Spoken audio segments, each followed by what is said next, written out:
अब हम आते हैं उसी प्रसंग पर कि वेदों में कहीं पर भी ये 2.5 घंटे सुबह 2.5 घंटे शाम बैठकर साधना करने का विधान नहीं, और न ही परमात्मा प्राप्त महापुरुषों की वाणी में जिन्होंने भगवान पाया, जिनमें कौन कौन है, आदरणीय धर्मदास साहिब जी, आदरणीय मलुकदास साहिब जी, आदरणीय नानक साहिब जी, आदरणीय दादू साहिब जी, आदरणीय गरीबदास साहिब जी, गांव छुडानी, जिला झज्जर हरियाणा वाले,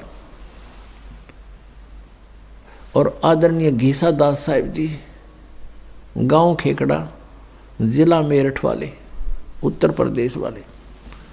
इन महापुरुषों की वाणी, इनकी क्रियाएं, इनका जीवन देखिएगा आप। ये सभी काम करते थे, गृहस्थी थे, बाल बच्चेदार थे, अपना जो भी जिसका जैसा व्यवसाय था उस काम के करते करते भक्ति किया करते थे, और वैसा ही विधान वो बताकर हमें चले गए। हम अब उसी प्रसंग पर आते हैं। 7वें अध्याय के 18वें श्लोक में जो गीता ज्ञानदाता कहता है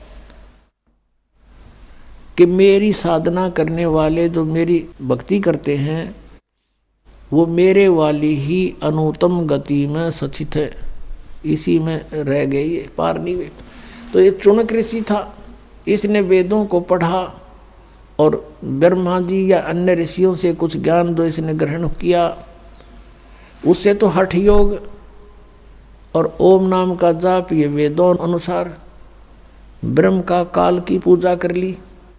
तो इन दोनों को करते हुए ये क्या करते हैं, पहले बैठते हैं, ओम नाम का जाप शुरू करते हैं, उच्चारण करते करते, फिर धीरे धीरे ये अंतर्मुखी होने लग जाते हैं, हठ योग करते रहते हैं साथ में। हठ योग करते हैं तो इनकी अंदर जो हमारे शरीर में चैनल बने हुए, चैनल जैसे टीवी में होते हैं, मूल कमल ये गणेश जी का चैनल है, उसके लोक में जो कुछ भी क्रियाएं हो रही हैं उसको हम अपनी बॉडी में बने इस चैनल पर देख सकते हैं, जिसका ये चैनल ऑन हो गया। और दूसरा स्वाद चक्र है, उसमें सावित्री ब्रह्मा जी का चैनल है, उसके लोक का जो भी कार्यक्रम हो रहा है इसमें हम देख सकते हैं। फिर नाभि कमल है, नाभि कमल में विष्णु और लक्ष्मी जी के लोक की क्रियाएं इस नाभि कमल रूपी चैनल में आप देख सकते हैं, वहाँ के हो रहा है। जिसकी दृष्टि आत्मा इसमें पहुंच गई उसमें वो वहाँ देख सकता है, दूरबीन इसकी वहाँ लग गई है। हृदय कमल में दोनों सतनों के बीच में यहाँ हृदय कमल है, बैक में, रीढ़ की हड्डी के अंदर की तरफ, बैक बोन के अंदर की तरफ। तो वहाँ पर भगवान शिव और पार्वती का ये चैनल है, कमल है, और उनके लोक में जो कुछ भी होता है वो इसमें देखा जा सकता है। और कंठ कमल में यहाँ पीछे की साइड में दुर्गा जी का यानी देवी का स्थान है, उसके लोक में जो कुछ भी क्रियाएं होती है यहाँ आप कंठ कमल में देख सकते हैं। और सहस्रार कमल के अंदर इस काल भगवान के ब्रह्मलोक का कुछ नज़ारा आप देख सकते हैं। तो इन ऋषियों का क्या होता था, ये पूर्व जन्म के भी संस्कारी होते हैं और वो ही परमात्मा की प्राप्ति के लिए प्रयत्न करते हैं। जैसे आप जी अब ये सत भक्ति कर रहे हो और पार ना हुए तो आप जी को ये पहले स्वर्ग में ले जाएगा, महास्वर्ग में देगा स्थान इन मंत्रों के आधार से, इनकी कमाई से।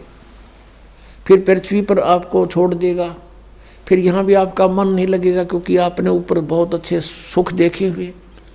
उनकी खोज करने चलता है तो उसको बताया जाता है कि परमात्मा ही दे सकता है, भगवान पाने से ही लाभ होता है।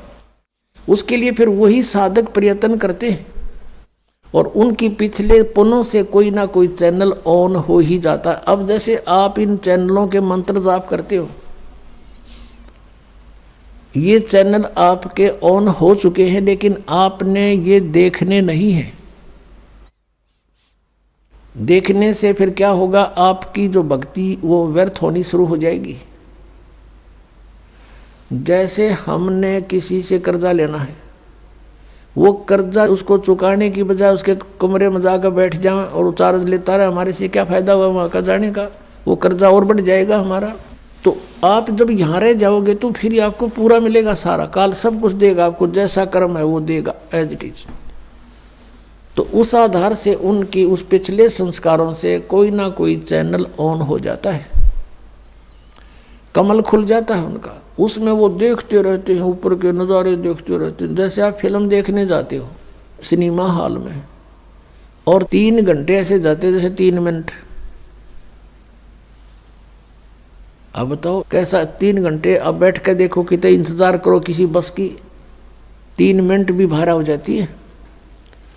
आप सिमरण करने लगते हो, मन इधर उधर भागता है। वो देख जब सारे काम याद दिला देगा आपके, सारे कार्य वो कर ले, वो नहीं किया, वो रह गया। 5 मिनट भी ढंग से नहीं है सेट होता, लेकिन हो जाएगा, अभ्यास से हो जाएगा। ये ना सोचना कि होगा नहीं, लेकिन एक उदाहरण बता रहे हैं। और फिर ये ऐसे बैठकर 1000 वर्ष कैसे बैठा दे इनको, 100 वर्ष बैठे रहिए। तो वो ऐसे बैठते थे, यहाँ से हटकर उसका अंतर्मुखी बोलते हैं, अंतर्मुखी हो गए। वहाँ देखकर सिनेमा इस शरीर में, उससे इनके अंदर सिद्धियाँ आ जाती हैं। ओम नाम के जाप से ये ब्रह्मलोक के अधिकारी बन जाते हैं। और यहाँ का विधान है इस भगवान काल के लोक का कि जैसे कर्म कोई करेगा वैसा ही फल मिलेगा। पुण्य भी मिलेंगे, पाप भी मिलेंगे, दोनों आपको भोगने पड़ेंगे। इसमें कोई परिवर्तन नहीं हो सकता। केवल परम अक्षर ब्रह्म पूर्ण परमात्मा सत्य पुरुष कबीर साहिब की सत भक्ति सतनाम से करके 2 अक्षर के नाम तक हम अपने पापों का नाश कर सकते हैं। और वो परमात्मा हमारे प्रारब्ध के सब बैड अकाउंट को नाश करके नया लिख देता है। और कोई भी उस परमात्मा के अतिरिक्त कोई भी प्रभु जिनको हम प्रभु मानते हैं, सरपुरुष अक्षर पुरुष, श्री ब्रह्मा रजगुण, श्री विष्णु सतगुण और श्री शिव जी तम गुण, ये भी परिवर्तन नहीं कर सकते। तो स्वयं कहते हैं हम तो नियमित कार्य करते हैं, जिसका जैसा वर्क है वैसा ही उसका वर्क दंड देते हैं। अब फिर यहाँ प्रसंग आ रहा है कि हम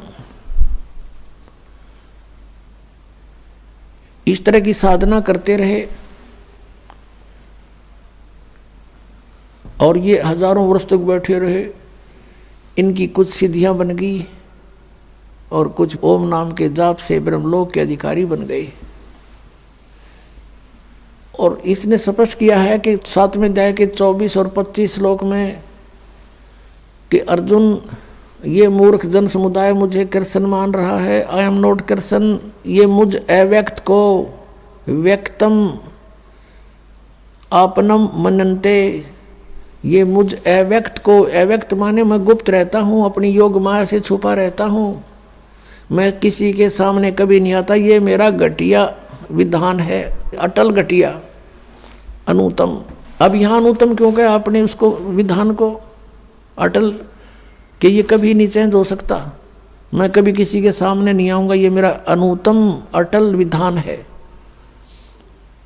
अब एक भगवान है, पिता है, और सामने नहीं आ रहा, बच्चे भटक रहे हैं, ढूंढ रहे हैं, तो वो कैसा होगा फिर? उसमें कोई दोष है इसलिए छुपा बैठा है वो? नहीं तो सामने आता। जैसे हमारे भगवान आते हैं, कबीर साहब 120 वर्ष बनारस में रहकर चले गए, जब चाहे किसी के पास प्रकट होकर उसको ज्ञान से परिपूर्ण करते हैं, उसका उद्धार करते हैं। ये हमारे परमात्मा समक्ष आते हैं, उसको हम भगवान नहीं मानते क्योंकि अज्ञान बना दिया हमारे अंदर के परमात्मा निराकार है।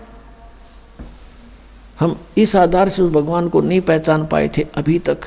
अब इस तत्व ज्ञान के प्रकाश में हम भगवान को पहचानेंगे और यथार्थ भक्ति मार्ग को जानेंगे। अब प्रश्न चल रहा है कि वो चौणक ऋषि जैसे जो महापुरुष थे उन्होंने हठ योग किया और इसने ये कसम खाई है, प्रतिज्ञा कर रखी है 7वें अध्याय के 24-25 में कि मैं कभी भी किसी के समक्ष नहीं आऊँगा। और ये मुझे कृष्ण मान रहे हैं, मुझ अव्यक्त को व्यक्ति आपनम मनन्ते, ये मुझे इस व्यक्ति रूप में मान रहे हैं, श्री कृष्ण रूप में। अब श्री कृष्ण ने कहा कि मैं व्यक्ति नहीं हूँ, तो ये तो बात सच्ची थोड़ी, हो तो स्पष्ट खड़े हैं व्यक्ति रूप में। वो बोल रहा है श्री कृष्ण में और मैं छुपा रहता हूँ अपनी योग माया से। और श्री कृष्ण जी तो प्रकट है, वो छुपा कहाँ है? तो इस प्रकार ये सब गुप्त कार्य करता है। गीता जी अध्याय नंबर 4 के श्लोक नंबर 8 और 9 में ये कहता है, मेरे और तेरे बहुत जन्म हो चुके, तू नहीं जानता मैं जानता हूँ, और मेरे कर्म और जन्म अलौकिक है। इसके कर्म ऐसे अलौकिक हैं, ये समक्ष आता नहीं, किसी में प्रवेश करके जो बोलना है करना है वो कर देता है। जैसे श्री विष्णु पुराण में आपने देखा, बहुत बार दिखाया दास ने, कि एक बार सुर और असुरों का, राक्षसों का और देवताओं का युद्ध हो गया। देवता हार गए। देवताओं ने फिर जाकर समुद्र के किनारे तपस्या करी, स्तुति करी, तो कहते हैं भगवान विष्णु प्रकट हो गए। ये काल ऐसे करता है, श्री विष्णु रूप में प्रकट हो गया, अपने वास्तविक रूप में कभी सामने नहीं आता। और वहाँ उन्होंने पूछा कि ऐसे समस्या है, तो उसने कहा कि आप एक ससाद नामक राजा है, उस ससाद के पुत्र पुरंजय को युद्ध के लिए खड़ा कर लो, राक्षसों के साथ युद्ध में उसको भी राजी करके खड़ा कर लो, मैं फिर उसके शरीर में प्रवेश करूंगा और फिर राक्षसों को मार डालूंगा। ऐसे ही 242 पृष्ठ पर इसने कहा है कि एक बार नागों का और गंधर्वों का आपस में युद्ध हो गया। गंधर्वों ने नागों को हरा दिया, उनके सब बहुमूल्य लाल मणि ले गए। तब उन नागों ने यानी नागवंशी व्यक्तियों ने स्तुति की, भगवान विष्णु प्रकट हुए। उसने कहा कि उस मानधाता के पौत्र पुरकुत्स को तैयार करो युद्ध के लिए, और मैं उसमें प्रवेश करके सब इनको मार डालूंगा, गंधर्वों को। ऐसा ही किया। तो ऐसे ये कहता है मेरे जन्म और कर्म अलौकिक हैं।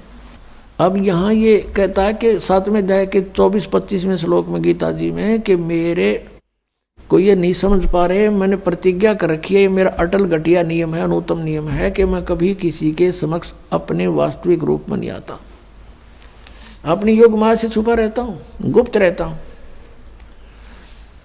तो पुण्यात्मा, अब इन ऋषियों ने हठ योग किया, हजारों वर्ष तक साधना की।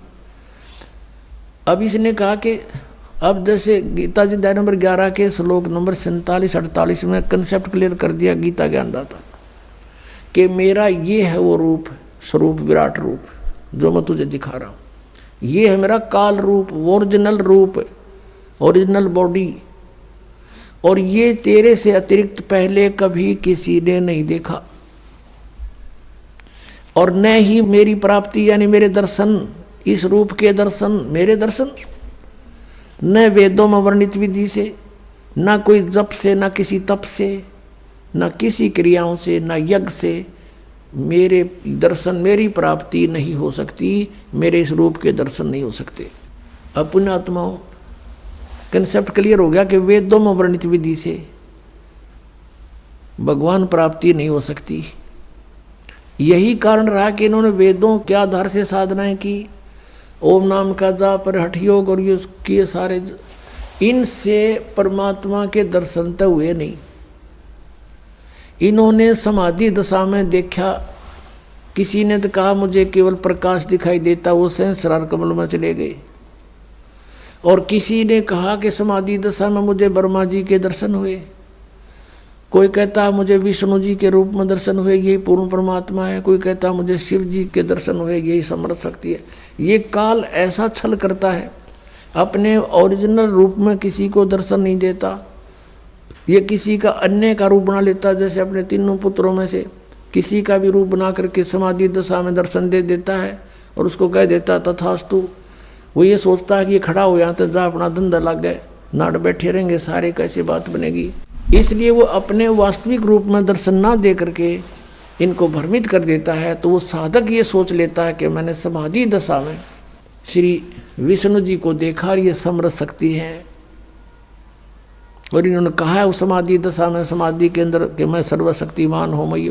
तो ये सोच लेते हैं ये काल का पुत्र विष्णु ही सर्वशक्तिमान है, और उसको जाकर डंडोरा पीट देते हैं, उसके विषय में डंडोरा पीट देते हैं, मुनादी कर देते हैं कि ये पूर्ण परमात्मा है, ये छुपाए हुए अपने आप को।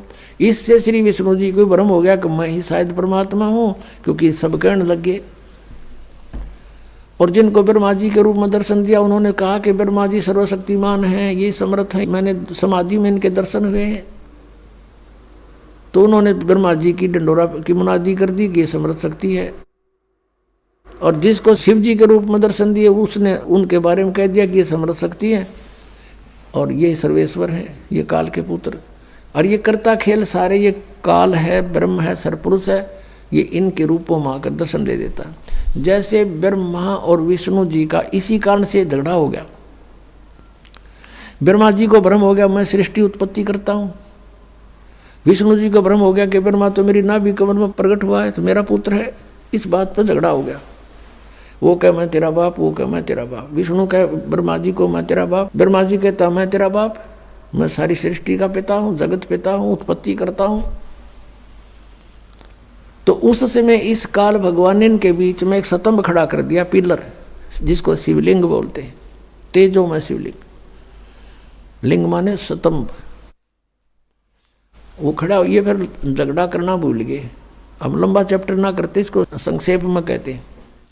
तो वहां पर ये अपने पुत्र शिव जी के रूप में आ गया वहां पर, और दुर्गा को लिया ये पार्वती रूप में, और फिर इनको उपदेश देने लगा कि तुमने अपने आप को भगवान मान लिया, बहुत बड़ी गलती की है। यू आर नॉट गॉड, तुम ईश नहीं हो। तो इस प्रकार ये इसने प्रतिज्ञा कर रखी है कि मैं अपने वास्तविक रूप में कभी किसी के सामने नहीं आऊँगा, अपनी योग माया से छुपा रहता हूँ। अपने ओरिजिनल रूप के ऊपर इसने और दूसरा रूप धारण करके आके खड़ा हो गया। तो ऐसे इन ऋषियों ने जो साधनाएं की, हठ योग किए, टुणक जैसे ऋषियों ने, परमात्मा मिला नहीं। किसी को प्रकाश रूप में दिखाई देगा। इन्होंने फिर ये बता दिया कि परमात्मा निराकार है। परमात्मा निराकार है, उसका समाधि दशा में केवल प्रकाश देखा जाता है। अब इनको कोई पूछे, बूढ़ी आत्माओं को, कोई ये कहे कि हमने सूर्य का प्रकाश देखा और सूर्य निराकार है, तो बताओ कोई अकल है उसमें? अब जैसे आप यहाँ शेड के अंदर बैठे हो, आपको बाहर प्रकाश दिखाई देता है, तो आपने किसी को बता दिया कि सूर्य का प्रकाश दिखाई देता, बाहर रोशनी बहुत है, और वो अंधा सुन रहा हो कोई। अब उस अंधे ने उस आंखों वालों से इतना तो सुन लिया कि परमात्मा का प्रकाश दिखाई दे रहा है, फिर वो आगे अंधों में ही लग गया प्रवचन करने। कहते सूर्य का मैंने प्रकाश देख लिया, मेरी आंखें आ गई हैं। फिर वो अंधे पूछते हैं तो सूर्य कैसा है? वो कहता सूर्य तो निराकार है, दिखाई थोड़ा देता है। अब उस अज्ञानी ने किसी से, आंखों वाले से सिर्फ इनकम्प्लीट नॉलेज सुन लिया, पूरा नहीं सुना, अधूरा ज्ञान सुना, और उससे स्वयं ही पाक गया वो। फिर प्रभु अंधों में अंधा ही अपने आप को आंखों वाला सिद्ध करने की कुचेष्टा करता हुआ कहता है कि मैं सूर्य का प्रकाश देखता हूँ। फिर उससे कोई पूछता है कि सूर्य कैसा है? वो तो निराकार है, दिखाई थोड़ी ही देता है।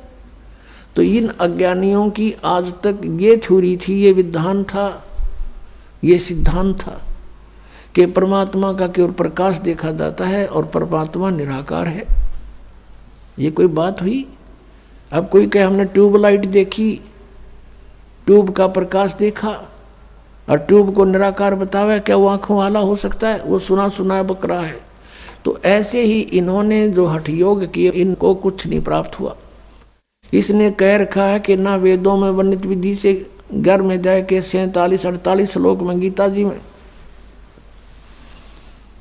ना वेदों में वर्णित विधि से, न यज्ञों से, न जप से, न तप से, न किसी मंत्र से, मैं किसी प्रकार से भी मेरी प्राप्ति, मेरे दर्शन नहीं हो सकते। इसी कारण से इन्होंने हठ योग किए, काल के न दर्शन दिए नहीं, क्योंकि ने बीज बबूल का बो रखा, इन साधना ब्रह्म की ये कह मैं दर्शन दूं को ना।